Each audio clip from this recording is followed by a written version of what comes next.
അതുപോലെ മനുഷ്യൻ്റെ ഫിത്രത്തിൻ്റെ ഒരു ഉദാഹരണം സാധാരണ പറയാറുണ്ട്. ഒരാൾ മറ്റൊരാളെ കൊല്ലാൻ പോകണമെന്ന് വിചാരിക്കുക.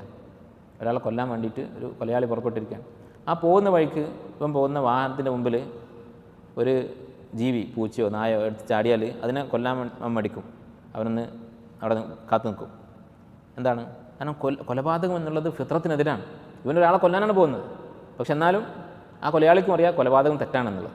അതുകൊണ്ട് അവൻ കൊല്ലാൻ പോയ ഒരാളെ മാറി വേറൊരാളെ കൊന്നാൽ അവൻ വിഷമിക്കും. അയാളെ കൊന്നാൽ തന്നെ പിന്നീട് വിഷമിക്കും.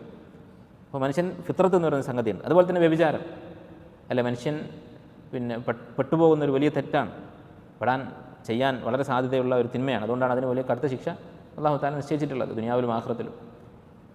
ഈ വ്യഭിചാരം ചെയ്യുന്ന ആൾ ആരാണെങ്കിലും സ്വന്തം വീട്ടിലുള്ള സ്ത്രീകൾ ചെയ്യുന്നതിൽ അതിന് സമ്മതിക്കുകയില്ല, ഇഷ്ടപ്പെടുമോ? ഒരിക്കലുമില്ല. അങ്ങനെയുള്ള ആളുകളുണ്ട്. അവരുടെ ഫിത്രത്ത് നഷ്ടപ്പെട്ടു എന്നേ പറയാൻ സാധിക്കുകയുള്ളൂ. സാധാരണ ഫിത്രത്തുള്ളൊരു മനുഷ്യൻ ഒരിക്കലും സ്വന്തം വീട്ടുകാർ ഈ തിന്മ ചെയ്യുന്നത് ഇഷ്ടപ്പെടുകയില്ല. സ്വന്തം മക്കൾ ചെയ്യുന്നതോ ഒരിക്കലും ഇഷ്ടപ്പെടുകയില്ല. അപ്പോൾ മനുഷ്യന് ഫിത്രത്തുണ്ട്. ആ ഫിത്രത്ത് കൊണ്ട് അവൻ നന്മയും തിന്മയും വേർതിരിച്ചറിയാൻ സാധിക്കും.